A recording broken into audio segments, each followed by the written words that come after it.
2:7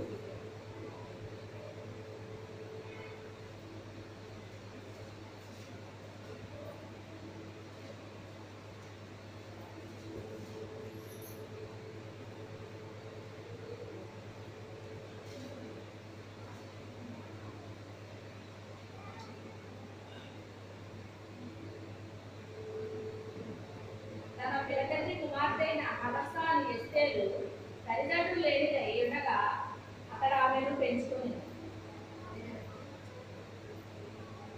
ఆమె అందమైన రూపమును సుందర ముఖము గలదై ఉండెను. ఆమె తల్లిదండ్రులు మరణము పొందిన తరువాత మొర్దెకై ఆమెను తన కుమార్తెగా స్వీకరించింది. రాజా ఆజ్ఞయు అతని నిర్ణయమును చాలు చిన్న ప్రార్థన చేసుకుందాం. పరిశుద్ధుడైన తండ్రి, మహోన్నతుడ, జీవాధిపతి, సర్వాధికారి, సర్వోన్నతుడ, సర్వశక్తి కలిగిన తండ్రి, మీకు వందనాలు స్తోత్రాలు చెల్లించుకుంటాం. రాజా రక్షక మీకే స్తోత్రాలు తండ్రి. వందనాలు ప్రభు, వందనాలు తండ్రి. ఆత్మ ప్రభువారు మీకు వందనాలు స్తోత్రాలు చెల్లించుకుంటున్నాం తండ్రి. ఇంతవరకు బిడ్డలో చక్కని గానాలు చేసి ఉన్నారు ప్రభు తండ్రి. ఈ సమయంలో నా తండ్రి నాయన నీ దివ్య వాక్యము ద్వారా నాతో మీరు మాట్లాడండి ప్రభు. ఈ వాక్యములో ఉన్న గూఢమైన సంగతి, రహస్యమైన సంగతులు మీ రాజ్య మర్మాల్ని తెలియజెప్పి సహాయం దయచేయమని దీని వాళ్ళు మరుగుపరిచి మాట్లాడి సహాయం చేయాల్సిందిగా యేసు అతి పరిశుద్ధ నామములో వేడుకుంటున్నాం తండ్రి. ఆమేన్. హల్లెలూయా. మనం చాలాసార్లు ఎస్తేరు గురించి మనం విన్నాము. అయితే ఈ సమయంలో మరి పరిశుద్ధాత్మ దేవుడు ఏదైతే మనకి తెలియపరుస్తారో మనము శ్రద్ధగా ఆలోచిద్దామండి. దేవుని యొక్క మరి చిత్తము ఎలా ఉంటుందో మనకి తెలియదండి. దేవుడు అంటారు కొంతమందిని ఏర్పాటు చేసుకుంటాడటండి. అది రోమీలకు రాస్తూ పౌలు గారు చెప్తాడనమాట అండి. ముందుగా ఆయన ప్రేమిస్తాడట ఎవరిని? ఏర్పాటులో ఉన్న బిడ్డలు ఏం చేస్తాడట? ప్రేమించి తన కుమారుడి యొక్క స్వరూపాన్ని ఇస్తాడట. వాళ్ళకి ఏమిస్తాడు? తన యొక్క కుమారుని యొక్క స్వరూపాన్ని ఇచ్చి వాళ్ళని పిలిచి తర్వాత వాళ్ళని ఒకసారి రోమిలకు రాసిన పత్రిక తీయం. మనం విన్నట్టే ఉన్నాం. మరియు ఎవరిని ముందుగా నిర్ణయించడో వారికి పిలిచెను. ఎవరినైతే ముందుగా నిర్ణయించుకున్నాడో దేనికి నిర్ణయించాడట? ఒక పని నిమిత్తం నిర్ణయించుకున్నాడట. ఎందుకు నిర్ణయించాడు? ఒక పని నిమిత్తం నిర్ణయించుకున్నాడంట. ఆ నిర్ణయించిన తర్వాత ఏం చేస్తున్నాడట? వారిని పిలిచెను. వాళ్ళని పిలుస్తున్నాడట. చాలా మంది ఏమంటాం మనం? నన్ను పిలిచాడు దేవుడు, నన్ను పిలిచాడు, అందుకే నేను సేవకు వచ్చాను అని చెప్పి చాలా మంది చెప్పడం మనము వింటూ ఉంటామండి. తర్వాత ఎవరిని పిలిచెనో వారిని నీతిమంతులుగా తీర్చెను. ఆ పిలిచిన వాళ్ళని ఏం చేస్తాడంటే ఆయన నీతిమంతులుగా తీరుస్తాడట. తీరుస్తాడట. తర్వాత ఎవరిని నీతిమంతులుగా తీర్చెనో వారిని మహిమపరచెను. ఎవరిని నీతిమంతులుగా తీర్చాడో వాళ్ళని మహిమపరుస్తాడటండి. అయిపోయిందా? అలాగా దేవుని యొక్క ఎన్నికలో ఏర్పాటులో కొంతమంది బిడ్డలు ఉంటారన్నమాట అండి. మన పట్ల ఎవరిని ఏ పనికి మనల్ని నియమించుకున్నాడో, ఎన్నుకున్నాడో, ఏర్పాటు చేసుకున్నాడో మనకేమో తెలుసా? మనకెవరికి ఏం తెలియదు. ఎందుకంటే ఆయన మనల్ని పిలిచిన విధానం వేరుగా ఉంటుంది, ఆయన మనల్ని ఎన్నుకున్న విధానం వేరుగా ఉంటుంది. అసలు చెప్పాలంటే ఈ రోజుని మీరందరూ ఏమనుకుంటారంటే, నేనైతే ఈ సైట్లోకి అడుగుపెట్టిన మొదటి రోజుని ప్రార్థన చేద్దామని చేతులు ఎత్తాను. ప్రార్థన రావట్లేదు. ఉదయం నిండా దొక్క నిండిపోయింది, కళ్ళ నిండా కన్నీళ్ళు కారిపోతున్నాయి, నోట్లోంచి ప్రార్థన రావట్లేదు. గుండెల్లో ఉన్న దుఃఖము కళ్ళ నీళ్ళ రూపంలో అది బయటకు కారిపోతుంది. ఏదో ట్యాప్ ఆన్ చేస్తే వచ్చేస్తాయి నీళ్ళు, అలా వచ్చేస్తున్నాయి అన్నమాట. ఎందుకు నా మనసులో నేను అనుకున్నది ఏంటి? అసలు నేను ఎక్కడో పుట్టి పెరగడం ఏంటి, నేను ఎక్కడికి వచ్చి నేను ఇక్కడ ఇవి ఉండడం ఏంటి ప్రభు, నాకు ఎక్కడ ఇచ్చావేంటి, ఏంటిది నాయన అని చెప్పేసి నేను 30 గంట, దాదాపు 30 గంట పైనే కానీ తక్కువ నేను ఏడవలేదండి చెప్పాలి అంటే. ఆ కళ్ళ నీళ్లు ఏం చేస్తున్నాయి నా కళ్ళలో నుంచి, ఆ దుఃఖం పెళ్ళి బుక్కి వచ్చేస్తుంది అన్నమాట. ఎందుకంటే ఇక్కడ నా జనాంగం ఎవరున్నారు, నాకు సంబంధించిన వాళ్ళు ఎవరున్నారు, ఇక్కడ నా భర్తకి సంబంధించిన వాళ్ళు ఎవరున్నారు, ఎవరైనా ఉన్నారా చెప్పండి, ఎవరు లేరు. మరి ఇది ఎవరి ప్రణాళిక ఇది? నేను అనుకున్నానా కొన్ని మందిరం కట్టి ఇప్పుడు ఉన్నామని నేను అనుకున్నానండి, కానీ ఎవరు అనుకున్నారట? ఒక దైవజనుడు, కొంతమంది దైవజనులు చెప్పారు మీరు మందిరం కడతారమ్మా అంటే, లేదండి నాకు మందిరం కట్టే ఉద్దేశం లేదు, దేవుడు నా తల్లి గర్భం చేసుకున్నాడు కనుక ఆయన సువార్త అయితే ప్రకటిస్తానండి నా లైఫ్ లాంగ్ అన్నాను. ఆహా అలాగండి, కానీ మీ ద్వారా ఒక పెద్ద మందిరం నిర్మాణం చేపిస్తాడమ్మా దేవుడు అంటే, నేను దేవుని సేవ అంటే ఇష్టపడుతున్నాను ఇలా చెప్తున్నారేమో, ఏమో అలా అనుకుంటున్నారేమో అని నేను అనుకున్నానండి. అనుకుంటే కొద్దిమంది అనుకుంటారు కానీ అందరూ అనుకోరు కదా. లేదమ్మా మీ ద్వారా ఆయన మందిరాన్ని నిర్మాణం చేపిస్తాడన్నాడు. అన్నట్టుగానే ఈ మందిరాన్ని దేవుడు ఇలాగా దేవుడు నిర్మాణం చేపించి అన్నీ అయిపోయినాయి. అసలు ఇది కడతంటే ఎలాగవుతుందో నాకే అర్థం అవ్వలేదు. మీ ఆలోచనలు వేరు, నా ఆలోచనలు వేరు, మీ తలంపులు వేరు, నా తలంపులు వేరు, మీ మార్గాలు వేరు, నా మార్గాలు వేరు. కానీ ఈ రోజుకి నన్ను ఇక్కడ నిలబెట్టింది ఎవరు చెప్పండి? ఎవరు నిలబెట్టారు? దేవుడు నిలబెడితే నిలబడగలుగుతాం, కానీ మనంతటి మనం నిలబడగలుగుతామా అండి? మన శక్తి ఎంత, మన బలం ఎంత, మన తెలివి ఎంత అండి మనం ఆయన ముందు? కానీ ఆయన నిలబెడితే నిలబడగలుగుతాం మనం, ఆయన నిలబెట్టాలి. ఎవ్వరు లేకపోయినా నిలబెట్టాడా లేదా? ఎందుకని అంటే మనమేమనుకుంటాం, మరి అక్కడ మన వాళ్ళు ఎవ్వరూ లేరు, అక్కడ మన వాళ్ళు ఎవ్వరూ లేరు, మరి ఎవరు చూస్తారు మనల్ని, ఎవరు చేస్తారు మనకి అని మనం అనుకుంటాం. కానీ దైవ చిత్తం ఎలా ఉందో మనకు తెలియదు. ఏ ఒక్కలైనా ఈ ఊరికి అనుకుని వచ్చిన వాళ్ళు ఉన్నారా? ఒక్కసారి చేయి చూపించండి నాకు. నేను కావాలనే ఈ ఊరు వచ్చానమ్మా, ఇక్కడ ఉందామని వచ్చానన్న కూడా ఒకసారి చూపించండి. అంటే మీ అందరి పట్ల ఏముంది? దేవునికి ఏదో ఒక ఆలోచన ఉంది, దేవునికి ఏదో ఒక ఆలోచన ఉంది. కొంతమందిని అయితేనంట కొన్ని పనులకి నియమించుకుంటాడట. ఈమె నాకు కావాలి అని ఆయన ఏం చేస్తాడట? నియమించుకుంటాడటండి, నియమించుకుంటాడట. ఇప్పుడు ఎస్తేర్ని మనం చూసినప్పుడు ఆమెను ఆయన ఏం చేసుకున్నాడు? ఒక పని నిమిత్తం నియమించుకున్నాడటండి. ఏం చేశాడు ఆయన? ఒక పని నిమిత్తం నియమించుకున్నాడటండి. ఆ నియమించుకోవడంలో ఎక్కడ తీసుకొచ్చాడు ఆమెని? ఎక్కడ తీసుకొచ్చాడండి? అది ఎక్కడ తీసుకొచ్చావు?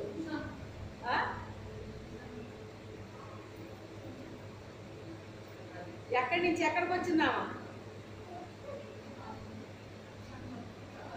చూడండి, మొదటి వచ్చినలో ఉన్నది చూడండి.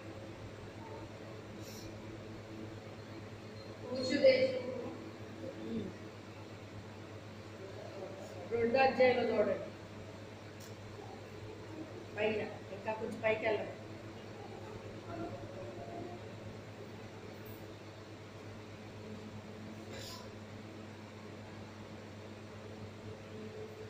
హిందూ దేశం అని రాయబడింది అక్కడ కదా. 127 సంస్థానాలను రాయబడింది అక్కడ. అక్కడ యెరూషలేము నుంచి తీసుకొని రాబడిందని ఉంది అక్కడ. అందులో ఎక్కడైనా ఆమె ప్రమేయం ఉందా? అక్కడికి రావడానికి ఏమైనా ఆమె ఆలోచన కానీ, ఆమె తలంపు కానీ, ఆమె ఉద్దేశం కానీ, ఆమె యొక్క నిర్ణయం కానీ ఏమన్నా ఏ ఒక్కటైనా అందులో ఉందా? మరి ఎవరిది? దేవునిది అది. ఎవరిదే? దేవునిది అది. మనందరినీ ఒకే పనిలో వాడుకోవాలని ఏమీ లేదు, కానీ ఒక్కొక్కరినే దేవుని యొక్క మందిరంలో నా పని వేరు ఉంటుంది, మీ పని వేరు ఉంటుంది. మీ అందరిలో కూడా ఒక్కొక్కరికి ఒక్కొక్క పని ఇస్తాడు. ఇందులో మీరు ఒక్కొక్కరికి ఒక్కొక్క పని ఇస్తాడు. స్తుతించే పని ఒకరికి ఉండొచ్చు, ప్రార్థించే పని ఒకరికి ఉండొచ్చు, ఆరాధించే పని ఒకరికి ఉండొచ్చు. అందరము కలిసి ఆరాధించాలి. ఆరాధించాలంటే నిలబడ్డ వాళ్ళు మాత్రమే ఆరాధించాలని ఏమి లేదు. అక్కడ బలిపేట మీద ఆరాధించే వాళ్ళు ఆరాధిస్తే మనము కింద నిలబడి మనం కూడా ఏం చేయాలి? ఆత్మతో సత్యముతో ఆరాధించే వాళ్ళు కావాలని దేవుడు ఏం చేస్తున్నాడట? కోరుకుంటున్నాడటండి. మనం ఆత్మతో సత్యముతో ఆరాధన చేయాలి. అయితే ఆమె ఎలాంటి వ్యక్తి? ఇక్కడ ఆమె గుణలక్షణాలు రాశాడు. అందమైన రూపమును సుందర ముఖమును కలిగినదై ఆమెని తన యొక్క అన్నయ్య అవుతాడు అన్నమాట. ఆయన మొత్తగా ఏమవుతాడు? ఆయనకి చిన్నాన కూతురు. ఇవిడు ఆయనకి చిన్నాన కూతురు, చెల్లెలు అన్నమాట. ఇప్పుడు ఎవరిని తీసుకొచ్చారు అక్కడికి? వీళ్ళని తీసుకొచ్చింది ఎలా తీసుకొచ్చారు? వాళ్ళు బానిసలుగా తీసుకొచ్చారు. యేసేపుని ఎలా తీసుకెళ్లారు? బానిసగా తీసుకెళ్లారు. అలాగే నయమాను ఇంటికి తీసుకెళ్లబడిన అమ్మాయిని ఎలా తీసుకెళ్లారు? బానిసలుగా వెళ్ళినోళ్ళని వాడుకున్నాడా లేదా దేవుడు? చెప్పండి. వాడుకుంటాడు. కూర్చోండి కూర్చోండి. వాడుకుంటాడు ఆయన.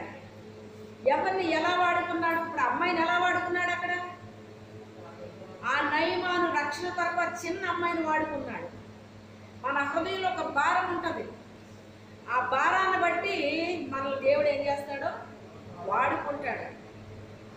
ఏ పని నిమిత్తం దేవుడు మనల్ని ఇక్కడ తీసుకొచ్చాడో ఆ పని మనం ఏం చేయాలి? చక్కగా చెయ్యాలన్నమాట.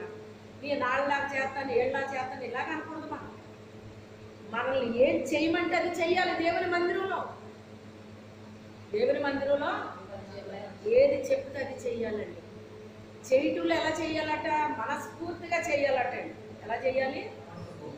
నిండు మనసుతో అనుసరించిన కాలేబు యెహోషువకి అనుగ్రహించబడింది. అది ఏ పని చేసినా ఎలా చెయ్యాలంట? మనం నిండు మనసుతో, అంటే పూర్ణ మనసుతో చెయ్యాలటండి.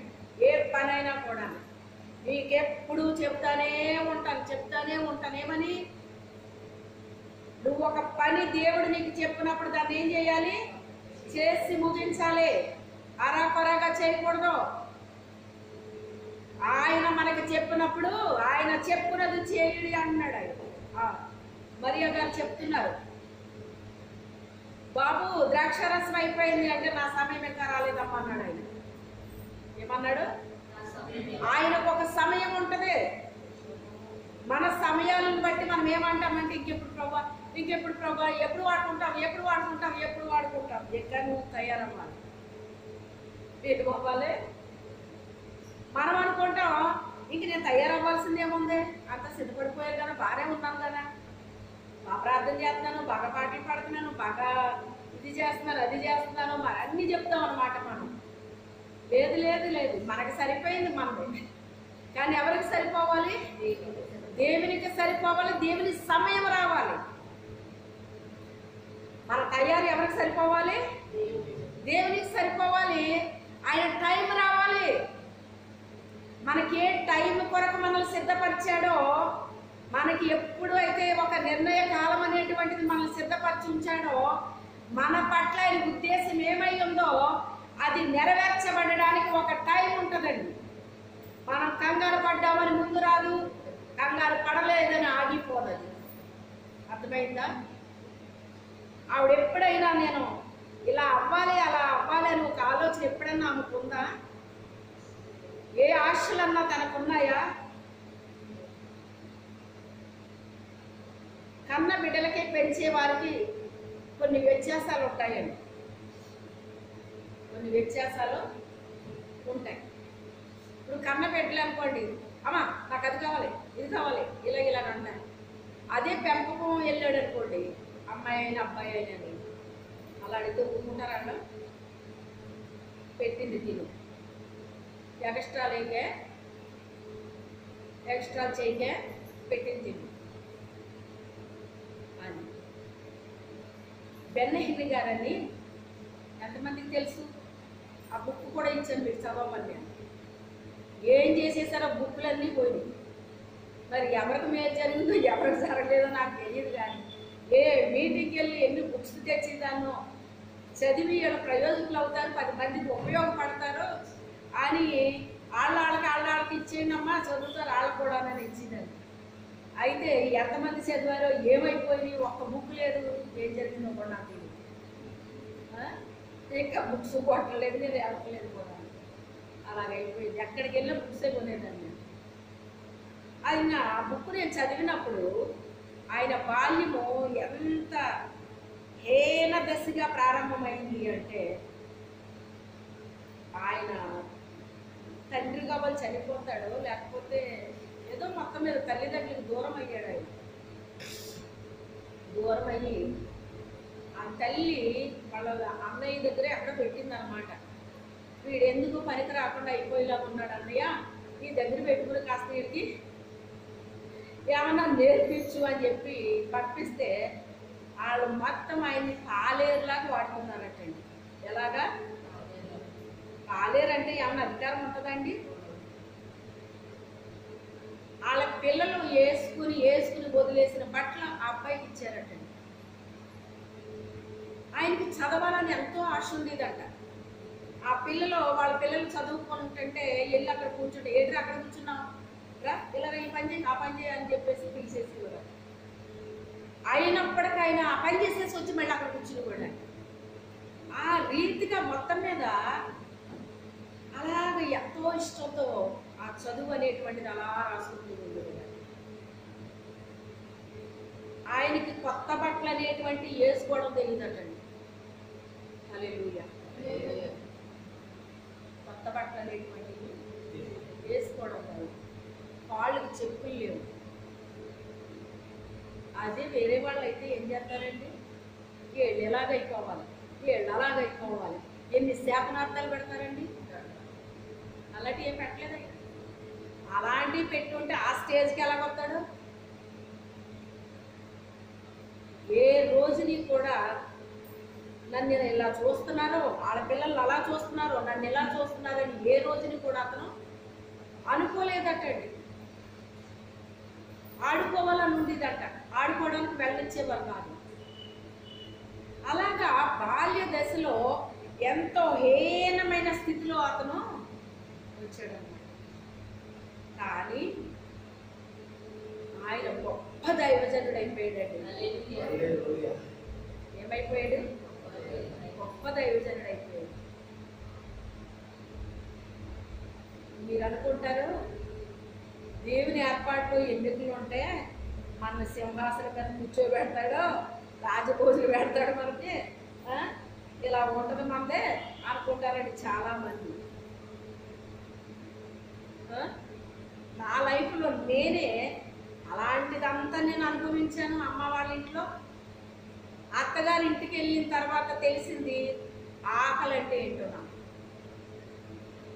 అమ్మ వాళ్ళ ఇంట్లో ఈ కూరొద్దు ఆ కూరొద్దు అంటే ఒకరిదాన్నే కాబట్టి మరి అందరికీ పెళ్ళిళ్ళు అయిపోయి అందరూ ఓ పక్కకి వెళ్ళిపోయారు. నేను ఒక్కదాన్ని మిగిలిన కనుక, ఇక గారాలు పట్టిన కనుక నాకు ఏది కావాలితే అదేనన్నమాట. ఇంకా మా అమ్మగారు సర్లేమ్మ రేపు వండుతాను సాయంత్రం వండుతాను అంటే మా నాన్న అసలు ఒప్పుకుని కాదు. పాప అడిగింది వండేయాలి అంతే, ఇంకా సమస్య లేదు. కళ వస్తేనే చాలు నాకు. నాకు ఇలా కళ వచ్చిందంటే అది నెరవేర్చేయాలి మా నాన్న. ఇంత ఇలా జరిగిన దానికి అత్తోరింటికి అడుగు పెట్టగానే పెళ్లి రోజునే ఆడ నాకు భోజనం లేదన్నారు. హల్లెలూయా. నీకు జరిగింది అలాగా? అప్పుడు ఎలా ఉంటుంది మీ మనసు? ఆకలితో నక్కనక్కలాడిపోయినట్టు. ఆకలి అంటే మొదటిసారిగా నేను ఆయన ఎక్కడ చూశాను, ఎప్పుడైనా పొరపాటుని వెళ్తే, ఎందుకంటే నాకు అత్తలేదు మామలేదు, ఇద్దరు లేరా, ఎప్పుడో చనిపోయారట. ఇక మన అయ్యగారి స్థితి అయితే ఇంకా మరీ హీనం అనమాట అండి. కానీ పాపం ఎలాగ భరించలేకపోయారు ఆయన కూడా. వాళ్ళ దగ్గర సొంత అక్క కూతురే కానీ ఆయనకి భోజనం పెట్టి, అది కూడా ఇప్పుడు చెప్పాను కదా ఇదే స్టేజ్ అనమాట అండి. ఎన్ని మాటలో తిట్టిందటండి ఆవిడ. మరి ఎందుకంటే కొన్ని సత్యాలు చెప్పించేస్తున్నాడు దేవుడి ప్రేమ. మాటలు కూడా కాదా, ఈ బూతులు అనమాట అండి. అక్క కూతురు బూతులు తిడతా అన్నం పెట్టిందంటే ఎలా ఉంటుందో చెప్పండి ఒకసారి మీరు. అలాంటి స్థితి ఆగింది. ఇక ఆయనకే ఆ స్థానం ఉంటే నాకే స్థానం ఉంటుంది అక్కడ. వాళ్ళ ఇంటికి వెళ్తే ఎప్పుడైనా పొరపాటుని ఆకలి ఆకలి ఆకలి అనమాట. వాళ్ళు ఎప్పుడు పెడతారా ఎప్పుడు తిందామా అన్నట్టు ఎదురు చూసిందండి. మా అమ్మగారు పెసలు వేయించి పప్పు చేయడానికి సాయమైన పెసరపప్పు మినపప్పు చేసేవారు అన్నమాట. అలా చేసినప్పుడు సర్వసాధారణంగా మీలో కొంతమందికి తెలుస్తుంది, అది పెసరపప్పు చెరుగుతారు కదండి. ఆ చెరిగినప్పుడు మా అమ్మగారు, అమ్మ పప్పు తింటావా కమ్మగా ఉంటుంది అంటే, పప్పు తినమంటావు వీటమ్మా వద్దు అనేదాన్ని నేను. మా తోటికోడలో అంటే అలా తప్పు చేయాలని నేను చెప్పట్లేదు, మీలో ఎవరికో అవసరం ఉంది, లేకపోతే యూట్యూబ్ ద్వారా వినేవాళ్ళకైనా అవసరం ఉండుంటుంది ఈ మాట. అందుకే ఎవరిని దాయినవ్వట్లేదు దేవుడి కడవర దినాల్లో. వాళ్ళ అనుభవాలు బయట పెట్టించేస్తున్నాడు ఆయన.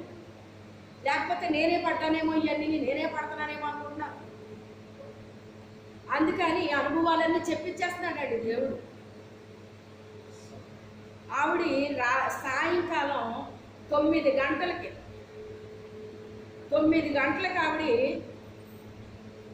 పెసలు వేయించి పీట మీద వేసి వాటిని పప్పు చేసి చెరిగితే, పాప నూకలు తింటావా అంటే తినేస్తానన్నాను.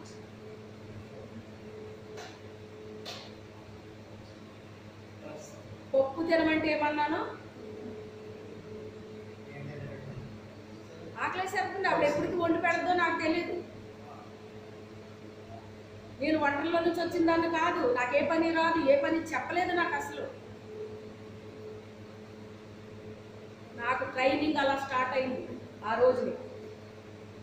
పెళ్ళైన రోజు మొదలైందండి. పెళ్ళైన రోజు ఏ ఇంట్లో అయినా భోజనం లేకుండా ఉంటుందో చెప్పండి అసలు మీరు. మా పెళ్లి రోజు భోజనాన్ని మా వాళ్ళు ఎప్పటికీ మర్చిపోలేరు. దాన్ని బట్టి ఎంత బాగా పెట్టుకుంటారో మీరు ఆలోచించండి. మీకు అంతకంటే నేను చెప్పలేను ఇంకా, ఎందుకంటే వాళ్ళు బయట పెట్టినట్టు ఉంటుంది. చీ అన్నవాళ్ళే తప్ప ఒక్కళ్ళు కూడా పూర్తిగా భోజనం చేసిన వాళ్ళు అక్కడ లేరండి. ఎందుకంటే రైస్ నిండా గొడ్లు బెడ్లు రాళ్ళు పెట్టారా, తినగలరా, ఎన్నని వేస్తారు. ఆ భోజనం నాకు ఆకలి వేయడానికి గల కారణం ఏంటంటే, ఆ భోజనంలో ఉన్న బెడ్లు ఆ రాళ్ళు ఏరుకునేటప్పటికి అయిపోయింది నా పని.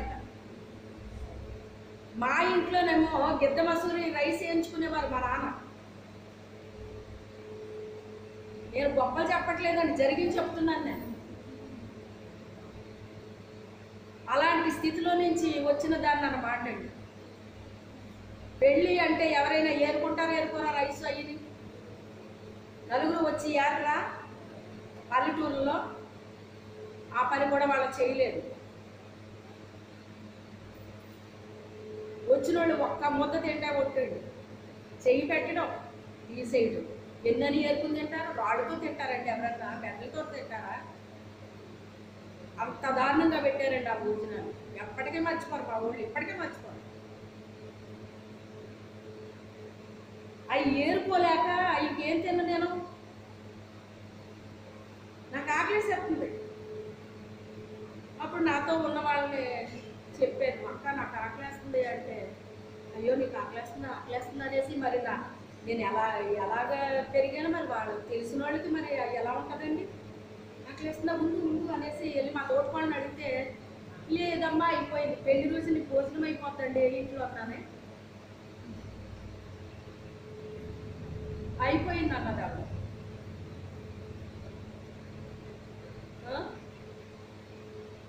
అయిపోయిందంటే ఇది ఏంటమ్మా పెళ్ళింట్లో భోజనం అయిపోవడం ఏంటి?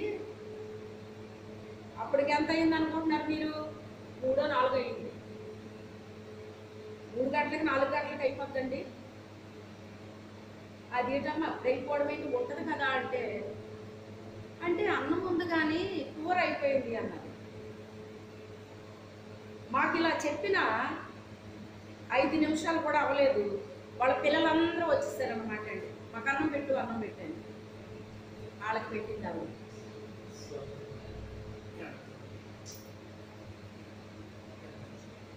అప్పుడు నాతో ఉన్న ఆవిడ మరి వాళ్ళకి మండుద్ది కదా, మరి ఇప్పుడే కదమ్మా ఏమీ లేదన్నావు, మరి ఇప్పుడు పిల్లలకి ఎలా పెట్టావు నువ్వు అంటే, ఏదో కొంచెం మిగిలితే పెట్టాను, మరి ఆ కొంచెంలోనే కొంచెం పెట్టచ్చు కదా, అసలు ఎలాంటి అమ్మాయి ఏమనుకుంటున్నారు మీరు అసలనే అని చెప్పేసి ఆవిడ ఏదో అన్నది. అయిపోయింది. ఆ రోజున స్టార్ట్ అయింది నాకు ఆకలి అంటే ఇలా ఉంటుందా, ఎంత భయంకరంగా ఉంటుందా అని. ఇక మా అమ్మగారి ఏడుపు ఆనాడు స్టార్ట్ చేసింది నా కోసం. అంతకు ముందే మొదలెట్టారులేండి అది. ఉన్నాయి లేని అన్నీ అంట ప్రారంభించారు. ఇంకా ఆనాటి నుంచి ఆవిడ కళ్ళ నుంచి కన్నీళ్ళే నా కోసం. ఇంకా అమ్మ మీ ఆయన గారికి ఉద్యోగాన్ని ఇమ్మని దేవుడిని అడుగమ్మా అన్న. ఎప్పుడు మా అమ్మ నాకు చెప్పలేదు. ఏ అమ్మ అన్న, ఒక ఉద్యోగం ఉంటే మంచిదమ్మా మీకు, లేకపోతే వాళ్ళని చూడరాదు. ఇలా జరిగింది అని చెప్తే ఇంటికి వచ్చి పెళ్ళయిన తర్వాత వచ్చిన వాళ్ళందరూ కూడా అందరూ దగ్గర వాళ్ళే ఉంటారు కదండి, మరి మా ఇంటి పేద వాళ్ళు అనమాట. అప్పుడు మా అమ్మగారు ఏం చేశారంటే పెద్ద మరి కోల్డ్ని తీసుకుని ఎవ్వరు ఇంటికి వెళ్ళొద్దు, అందరూ ఇక్కడే కూర్చోండి, ఇక్కడే ఉండండి అని చెప్పేసి మా ఇంటి దగ్గర పెట్టేసి అందరినీ. అప్పుడు వాళ్ళందరికీ పెద్ద కోళ్ళు తీసుకుని వంటలు చేయించేసి భోజనం చేసి వెళ్ళాలి, మీరు ఎవరు ఇంటికి వెళ్ళాలని వీల్లేదని అమ్మగారు ఆర్డర్ ఇస్తే అంతేనమాట. అందరికీ చాలా గౌరవం అండి అమ్మ నాన్న అంటే. ఎందుకంటే అందరికీ పెద్దమ్మ చిన్నమ్మ ఇలాగే నన్ను మాట్లాడు, అత్త ఇలాగే ఉంటుంది. అప్పుడు వాళ్ళందరికీ తృప్తిగా భోజనాలు పెట్టి వాళ్ళు ఎప్పుడో తిని చక్కగా 10 వెళ్ళారనమాట. మా పిల్లలు బావగారు మొహాన్ని చూసి మేము వచ్చాం కాదమ్మ, మరి ఒకళ్ళైతే గొడవ పెట్టేది అక్కడ అని చెప్పేసి అన్నారు అన్నమాట. ఎప్పుడు ఈయన గురించే వాళ్ళు అలా పంపుకుంటేవారు అనమాట.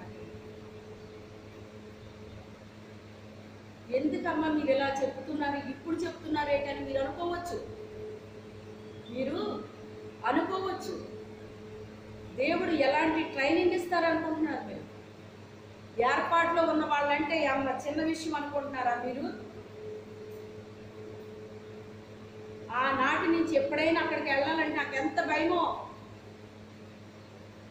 అయినప్పటికీ ఆయన అయ్యగారు వాళ్ళు చూసినా చూడకపోయినా వెళ్ళినప్పుడల్లా వాళ్ళ ఇంటికి తీసుకెళ్ళేవారు. వాళ్ళ భోజనం పెట్టేటప్పుడు నేను నిద్రపోయేదాన్ని. ఎందుకంటే మరి చిన్న వయసులోనే పెళ్లి చేశారు కదా, నిద్రపోయేదాన్ని. అయ్యో శారా నిద్రపోతుంది, కొంచెం త్వరగా చేసేయి పాప అంటే, ఆవిడని పాప అంటారు, చిన్నవిడేం కాదు, ఈయన కంటే పెద్ద ఆవిడ. త్వరగా చేసే పాప, శారా నిద్రపోతుంది, వాళ్ళకి త్వరగా తినటం అలవాటు. మా ఇంట్లో మాకు మీకు తెలుసు పల్లెటూరులో 7 లోపల మేము భోజనాలు ముగించేస్తాం. వంట త్వరగా చేసేస్తారంట. 5 వంట అయిపోతాయి. ఇక 6 గంటల నుంచి 7 లోపల ముగించేయాలంతే. ఇంకా అలా ఉంటుంది అక్కడ. అలాంటి దాన్ని ఇప్పుడు అక్కడ ఎప్పుడు తినాలి? నాకు భోజనం పెట్టేటప్పటికి 10-10:30 అయింది. నాకు వద్దనేదాన్ని ఇంకా. ఎందుకంటే నిద్రపోయే మనుషులు లేపి భోజనం పెడితే తిరగలుగుతారండి? అలా పెట్టేవారు ఇంకా. ఇంకొద్దులే, నాకు వద్దు అనేదాన్ని. లే తిని అని లేపేవారు. పెళ్లి రోజునే భోజనం అలా ఉందంటే తర్వాత ఇంకెలా ఉంటుందో మీరే అర్థం చేసుకోండి. ఇంకా అంతకంటే నేను చెప్పలేదు. అలా ఉండేది. నేను ఇదంతా ఎందుకు చెప్పాను అంటే, ఇప్పుడు అన్నయ్య దగ్గర ఉంటుంది ఆ అమ్మాయి. ఇప్పుడు దేవుడు ఎవరిని తీసుకెళ్ళాడు అక్కడికి? ఆమెని, ఆమె తల్లిని, ఆమె తండ్రిని తీసుకెళ్ళాడా? తనకు సంబంధించి వచ్చారు అంటే అక్కడ అన్న తమ్ములు బిడ్డలు ఇద్దరే వచ్చారు అక్కడికి. ఎవరో బొద్దుకే ఇస్తే ఇద్దరే వచ్చారు అక్కడ. దేవుని ప్రణాళిక ఎలా జరుగుతుందో మీరు ఆలోచించండి. నేను నా కోడలికి ప్రేమగా పెడితే ఎన్ని చాడీలు నా మీద పెట్టిందంటే అన్ని పెట్టింది అన్నమాట. అట్లని జీర్ణించుకోలేకపోయాను. వీటి ద్వారా జరిగింది ఏంటి అంటే, మనుషుల యొక్క గుణాలు నాకు అర్థమైనవి. అది నాకు బాగా గుణపాఠం ఎందుకు నేర్పించాడు అంటే, నీ లైఫ్లో ఇలాంటి వాళ్ళు చాలా మంది నీకు ఎదురవుతారు. హల్లెలూయా. ఇలాంటి గుణాలు చాలా మందికి ఉంటాయి. వాళ్ళు ప్రార్థనలకు వస్తారు, పాటలు పాడతారు, ప్రార్థనలు చేస్తారు, కానుకలు అర్పిస్తారు, అన్నీ చేస్తారు. కానీ గుణం అనేటువంటిది చాలా ప్రాధాన్యం. గుణం అనేటువంటిది చాలా ప్రాధాన్యం దేవుడికి. అందుకే బుద్ధి కలిగిన కన్యకులు, బుద్ధి లేని కన్యకులు అంటారు. అందుకే దేవుడు అంటాడు కదా, ఆయా ఆత్మల దేవుని కావో మీరు ఏం చెయ్యాలి? పరీక్షించి తెలుసుకోండి అన్నాడు.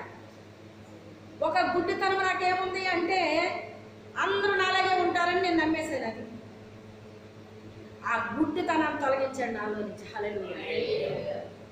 కొన్ని రకాలు నాలో నుంచి పోగొట్టాడు అన్నమాట. అందరూ నీలా ఉంటారని పొరపాట్లు కూడా ఇక్కడ నువ్వు అనుకోకూడదు. అందుకే కొన్ని గుణపాఠాలు నేర్పించాడు దేవుడు నాకు. గుణపాఠం నేర్చుకున్న మనిషి లైఫ్లో మర్చిపోతారు ఎవరన్నానే? చెప్పండి. ఆ వచ్చి మీ దగ్గర అంత ప్రేమగా మాట్లాడి మీరు మర్చిపోతారా? గుణపాఠాలు నేర్పుతాడు. అదే చెప్తున్నాను నేను. నన్ను ఎలా తయారు చేశాడంటే, ఇప్పుడు ఇంకా నాలో ఉన్న పిరికితనము, వాళ్ళేమనుకుంటారో, ఏళ్ళేమనుకుంటారో, ఎవరేమనుకుంటారో, వాళ్ళు అనుకుంటారో లేదో నాకు తెలియదు, కానీ నేను అనేసుకుని దాని ముందు అనేసుకుని మనుషులకి భయపడిపోయేదాన్ని అన్నమాట. నా మీద లేనిపోయి పెడతారేమో. ఇప్పుడే స్టేజ్కి తీసుకొచ్చాడు దేవుడు ఈ పాఠాలన్నీ నేర్పి. అసలు అంటే అనుకోని అన్న ఆలోచన కూడా రావట్లేదు నాకు. హల్లెలూయా. వాళ్ళు ఇలాగ అంటారేమో, అలా అంటారేమో, ఇవన్నీ పోయినాయి. ఇంకా దేవుడు మనలో నుంచి ఎగరగొట్టి పడేస్తాడు అన్నమాట. టైం వచ్చినప్పుడు తూర్పార పడతాడు ఆయన. తూర్పార పట్టినప్పుడు అప్పటిదాకా ఆ వెన్ను అందులోనే ఉంటుందండి, ఆ గడ్డిలోనే ఉంటుంది, ఈ ధాన్యం కూడా, ఈ చెత్త అంతా అందులోనే ఉంటుంది. కానీ ఆయన తూర్పార పట్టినప్పుడు ఏమైపోతుంది? గడ్డి ఎగిరిపోతుంది, పొల్లు ఎగిరి పడిపోతుంది, గడ్డి గింజలు మాత్రం అక్కడే పడతాయి. ఎన్ని శ్రమలు రాని, ఎన్ని కష్టాలు రాని, ఎన్ని ఇరకులు రాని, ఎన్ని ఇబ్బందులు రాని అక్కడే నిలబడతారు. ఎందుకని? గట్టి గింజలు. అదే స్టార్టింగ్ లోనే దావీదు గారు రాస్తాడు, మొదటి కీర్తనలోనే రాస్తాడు ఆయన. గాలి చెదరగొట్టు ఎవరంటాడో?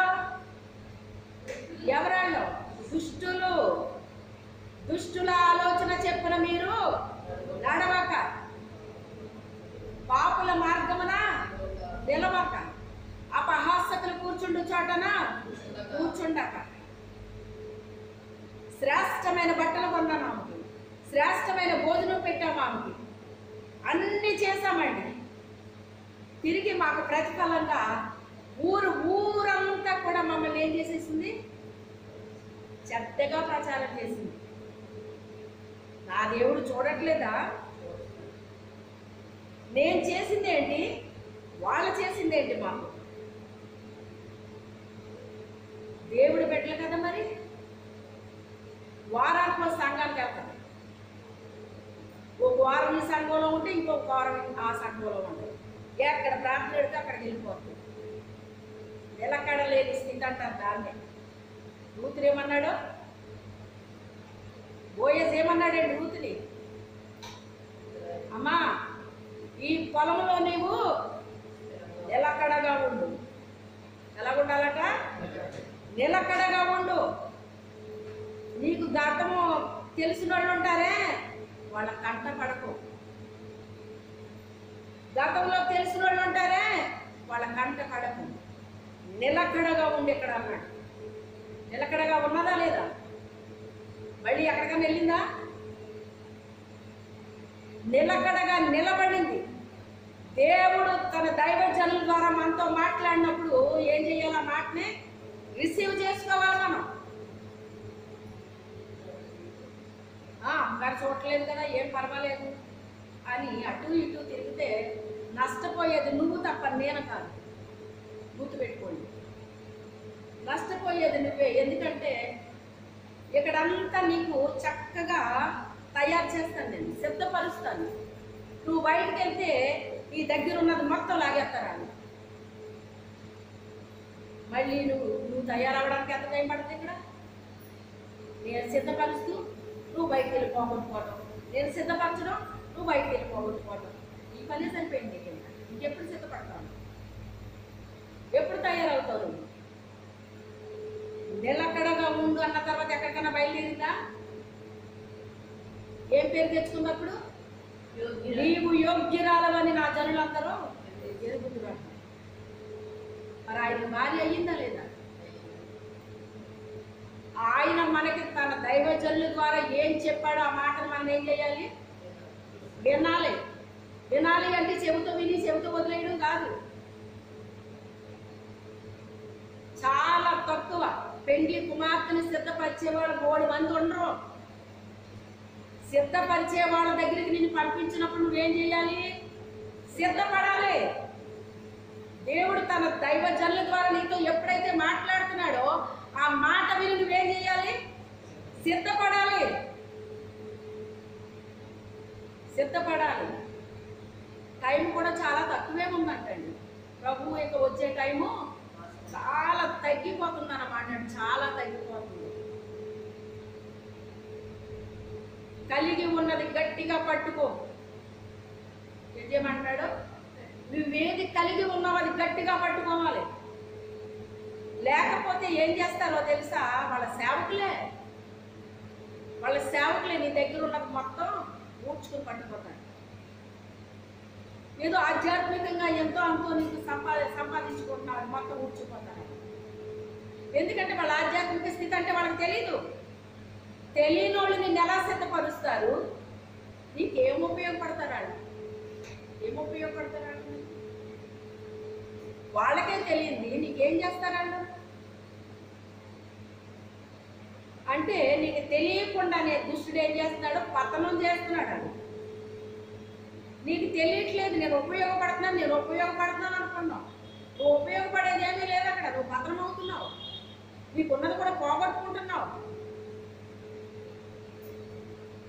అప్పుడు చివరికి దేవుడు ఏం చేస్తాడో తెలుసా మీకు? భ్రష్ట మనసుని ఇస్తాడట. ఆయన చెప్పింది మనం వినకపోతే చెప్పి చివరికి భ్రష్టాత్మకు వదిలేస్తాడటండి. అప్పుడు భ్రష్టులు అయిపోతారంట. మీకు ఏం చెప్తున్నారు అర్థమవుతుంది. కానీ ఇక వినే చెవి లేదు, గ్రహించే హృదయం లేదు. ఎందుకు? దేనికి వదిలేశాడు ఆయన? ఆయన చెప్పాడు, నువ్వు వినలేదు. చివరికి నేను ఎవరికి అప్పు చెప్పాడు? లోబడి నొల్లని ప్రజలను ఏం చేస్తాడట? దేవునికి హృదయంలో చోటు ఇవ్వకపోతేనంట భ్రష్టాత్మక అప్పగిస్తాను నేను అంటున్నాడు. రోమిలికి రాసిన పత్రికలో రాశాడు ఆ మాట. చూడండి, తల్లి లేదు, తండ్రి లేడు, ఉన్నారా లేదా? ఉన్నారు. కానీ ఆమెకేమన్నా ఉపయోగం ఉన్నారా? ఉపయోగం లేదు. కానీ అన్న పెంపకంలో పెరుగుతుంది. అన్న పెంపకంలో పెరుగుతుంటే గమనించండి, అతనంతా ఒక రకంగా ఉందండి, ఆమెదంతా ఒక రకంగా ఉందండి. ఆయన ఏం చేస్తున్నాడంటే అంతా ఒక భక్తిలో వెళ్ళిపోతున్నాడు అతను, ఒక భక్తిలో వెళ్ళిపోతున్నాడు అతను. ఆమె అలా కాదు, ఆమె ఒక జ్ఞానంతో నింపబడిందండి. యెహోవా యందు భయభక్తులు కలిగి ఉండడమే జ్ఞానానికి మూలమంటున్నాడు ఆయన. దైవ జ్ఞానం పొందుకుందామె. భూ సంబంధించిన జ్ఞానాలు వేరండి, దెయ్యాల జ్ఞానం వేరండి, ప్రకృతి జ్ఞానం వేరండి, దైవ జ్ఞానం వేరండి. దైవ జ్ఞానాన్ని సంపాదించుకుందామే.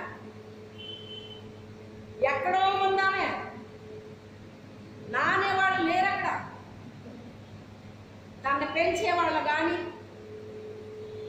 తనకి స్వేచ్ఛగా బ్రతికే అవకాశం అక్కడ లేదు. తన సొంత నిర్ణయాలు తీసుకోవడానికి అసలు ఎటువంటి అవకాశం లేదు. ఆ అన్న ఏం చెప్తే అది చేయాల్సిందే, ఏం పెడితే అది తినాల్సిందే, ఏం చెప్తే అది వినాల్సిందే. అయినప్పటికైనా తన హృదయంలో దేవునికి ఏం చేసింది? స్థానం ఇచ్చింది. దేవుని దగ్గర నుంచి అంతా పొందుకుంటూ ఉందండి. ఆమె దైవ జ్ఞానంతో నింపబడింది, దైవ జ్ఞానంతో నింపబడింది. ఇప్పుడు అలాగే ఎవరు కావాలి? వస్తీ కంటే యోగ్యురాలు కావాలి. ఇది దేవుడు సెట్ చేసిందా కాదా? దేవుడు సెట్ చేసిందా కాదా? ఎందుకంటే ఒక టైం వస్తుంది. ఏమొస్తుంది? ఒక టైం వస్తుంది. ఆ టైంలో యూదులందరూ చనిపోయే మరణ శాస్త్రం ఒకటి ఇక్కడ బయలుదేరుతుందని ఎవరికి తెలుసు? దేవునికి తెలుసు. సాతాను యూదులందరినీ కూడా చంపాలి అని ప్రయత్నం. సాతాను ఏదైతే చెయ్యాలనుకుందో దానికి ఆపోజిట్గా దేవుడు వాడు బతికేస్తా ఉంటాడు అన్నమాట. నేను ఇలా చేసేయాలి, అలా చేసేయాలి, ఏదో చేసేయాలని బతికేస్తా ఉంటాడు. అసలు నా విషయానికి వచ్చేటప్పటికే మీరు చూస్తున్నారు కదా, మీకు కలపదు. ఆవిడ సంగతి అలా పెట్టండి, అన్నీ చూస్తున్నారు కదా మీరు కలగా. ఈ పార్టీ ఎక్సైజ్ తెచ్చుకోవాలి నేను. ఎన్నిసార్లు చెప్పుకోవాలి నేను? మరణము తప్పించుట ఎందుకు తప్పేస్తున్నాడు? ఎందుకు తప్పేస్తున్నాడు? నా వలన సాతానికి ఏముంది? డేంజర్ ఉంది కనుక వాడు నన్ను చంపేయాలని. సాతానికి ఎగెనెస్ట్గా లేనోడి వల్ల ఏ ప్రాబ్లం ఉండదండి. అర్థమైందా? సాతానికి వ్యతిరేకంగా మనం వేస్తేనే వాడికి ఏంటది, వీళ్ళ వల్ల నాకు డేంజర్ ఉంది అనుకుంటాడు. ఎందుకంటే మరి ఆడికి విరోధంగా లేచినాడు అంటే మరి ఆడికి పాపం కదా. అందుకని వీళ్ళ వల్ల నాకు డేంజర్ ఉందనుకున్నప్పుడు ఎవరి వల్ల ఉందో వాళ్ళని ఏం చేయాలనుకుంటాడు? ఆడి చేతిలో తీసుకుందాం అనుకుంటాడంట. చేతిలోకి మనం ఇవ్వట్లేదు, అప్పుడు ఏం చేద్దాం అనుకుంటాడు? జరగబోయే విషయాలు అనేకమైన ప్రభు బయలుపరుస్తూ ఉంటారండి. ఇలా జరగబోతుంది, ఇలా జరగబోతుంది, ఇలా జరగబోతుంది అని అలాగే ప్రభు అనుకుంటాను, మనసులో పెట్టుకుంటాను. అలాంటి పరిస్థితి వస్తుంది. ఎందుకు చెప్తున్నాడు దేవుడు? జాగ్రత్త అమ్మా, నీకు ఇలాంటి పరిస్థితి నీకు రాబోతుంది, జాగ్రత్త అని ముందే మనకి ఏం చేస్తాడంటే తెలియపరుస్తాడు. ఇప్పటి వరకు జరిగిపోయినాయి ఇంకా జరగబోతున్నాయి కూడా చెప్పాడు ఆయన. ఇంకా జరగబోతున్నాయి చెప్పారు ఆయన. మళ్ళీ ఇంకో వ్యక్తిలో దూరపోతున్నాడు దుష్టుడు.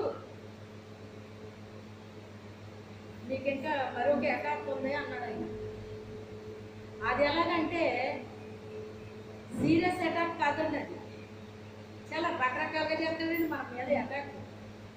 అందుకే మనం కూడా ఎలా ఉండాలి? ఎప్పుడు అలర్ట్గా ఉండాలండి, అప్రమత్తంగా ఉండాలన్నమాట. యుద్ధానికి ఎప్పుడు వచ్చి మన మీద పడతాడో తెలియదు, ఏ రకంగా ఉండదో తెలియదు. అందుకే దేవుడు ఏం చేస్తాడు? తన బిడ్డలకి చెప్పుతాడు మొదట, జాగ్రత్త, పలానా వ్యక్తి వలన ఈ అపాయం నీకు ఉంది, లేకపోతే ఇది ఉంది అది ఉంది, ఏం జరగబోతుంది అవతల వ్యక్తి ద్వారా మనకి తెలియపరిచేస్తాడు ఆయన. సేమ్ అలాగే ఎదురొస్తుంది ఆ పరిస్థితి. మరి ముందే మనకు తెలిసింది కనుక ఏం చేస్తాం? జాగ్రత్త పడతాం, ఆ వ్యక్తుల పట్ల జాగ్రత్త పడతాం అన్నమాట.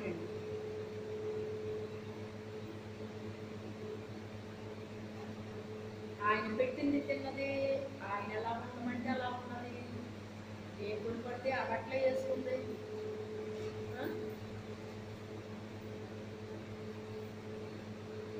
అలాంటి పరిస్థితిలో దేవుడిని మాత్రం ఆమె విడిచిపెట్టలేదు.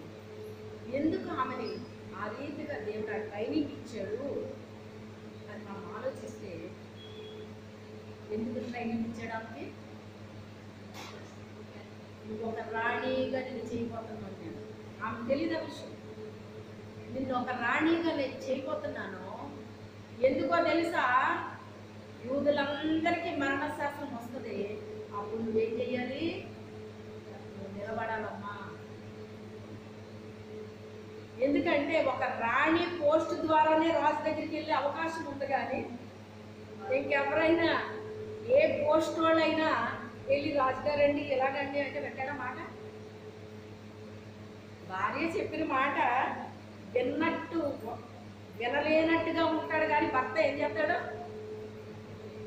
వింటాడు. ఆయన ఇలా చెప్పింది కదా అని కొంచెం ఆలోచిస్తారేమో. మరి అది పురుషులకు తెలుస్తుంది, మరి మనకు తెలియదు అండి. ఆవిడ మాట తీసేసిన మళ్ళీ ఆలోచన వస్తుందా మీకు? వచ్చి ఇప్పుడు చెప్పింది ఎంతవరకు కరెక్ట్ అని మీరు ఆలోచిస్తారా? లైవ్లో చూసారు కదా ఇప్పుడు పురుషుల యొక్క మనస్తత్వం అనమాట. అందుకే ఆ పోస్ట్ ద్వారా అక్కడ పనిచేయాలి తప్ప మరొకరు పని చేయడానికి అక్కడ వీలు పడదు. గమనించండి మీరు.